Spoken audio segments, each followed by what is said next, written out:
दोस्तों नमस्कार। भारतीय सेना को ताकतवर बनाने के लिए लगातार प्रयास किए जा रहे हैं, जिसकी बड़ी झलक 2024 यानी नए साल में देखने को मिलेगी, जिसमें T-90 विषम टैंक हो या पिनाका रॉकेट सिस्टम या फिर S-400 का देसी अवतार। इसके अलावा अन्य स्वदेशी हथियार दुश्मनों की नींद उड़ाने के लिए तैयार हो रहे हैं। इसमें सबसे पहले बात T-90 विषम टैंक की करते हैं। इसमें टैंक के कमांडर साइट का रेट्रो मॉडिफिकेशन किया जा रहा है, जिसके मदद से T-90 के कमांडर लंबी दूरी तक टारगेट का पता लगा सकेंगे। वहीं बंजर रेगिस्तान में जहां सड़क का नामो निशान नहीं होता, वहां T-90 तूफानी रफ्तार से दौड़ेंगे। T-90 को पहाड़ी सीमाओं का सबसे बड़ा रखवाला कहा जाता है। T-90 विषम टैंक 60 किलोमीटर प्रति घंटा की रफ्तार से दौड़ने में सक्षम है। इसकी रेंज 550 किलोमीटर तक है। यह 6 से 8 किलोमीटर दूर तक अपने टारगेट को तबाह करने की क्षमता रखता है। वहीं भारतीय वायुसेना के लिए 84 सुखोई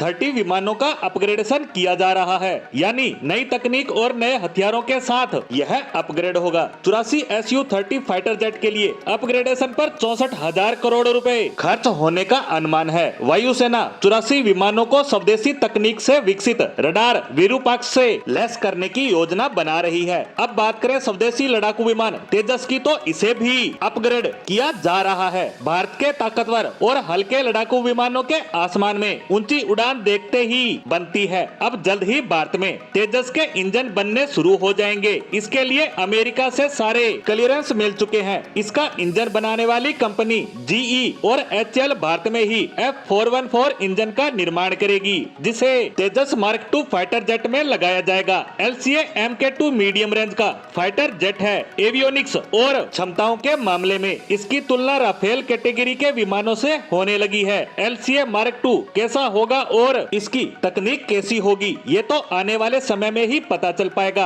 अब बात करते हैं हमारे 5वीं पीढ़ी के विमान M का, यानी एडवांस मीडियम कॉम्बैक्ट एयरक्राफ्ट का निर्माण भी जल्द शुरू हो सकता है। और विश्व की सबसे खतरनाक मिसाइल ब्रह्मोस के हाइपरसोनिक वर्जन पर भारत और रूस काम कर रहे हैं, जिसे ब्रह्मोस 2 नाम दिया गया है। माना जा रहा है कि ब्रह्मोस 2 रूस की हाइपरसोनिक मिसाइल जिरकॉन की तकनीक से लैस होगी। ब्रह्मोस 2 में स्क्रैमजेट इंजन लगाया जाएगा। इसकी रेंज 600 किलोमीटर तक होगी, जिसे बढ़ाकर 1000 किलोमीटर तक किया जा सकेगा। यानी नई ब्रह्मोस के टारगेट पर समूचा पाकिस्तान होगा। खैर, इस समय दुनिया के सभी देश अपनी सुरक्षा को लेकर चिंतित है और इसी के चलते नए नए हथियारों का निर्माण कर रहे हैं। लेकिन अब बात जहां हिंदुस्तान की है, तो भारत अब हथियार निर्माण के साथ साथ इन्हें निर्यात भी करने लगा है। हाल ही में भारत ने अपने एयर डिफेंस सिस्टम और ब्रह्मोस मिसाइल को लेकर कई देशों के साथ डील फाइनल की है या इसको लेकर बातचीत चल रही है। वहीं भारत अपने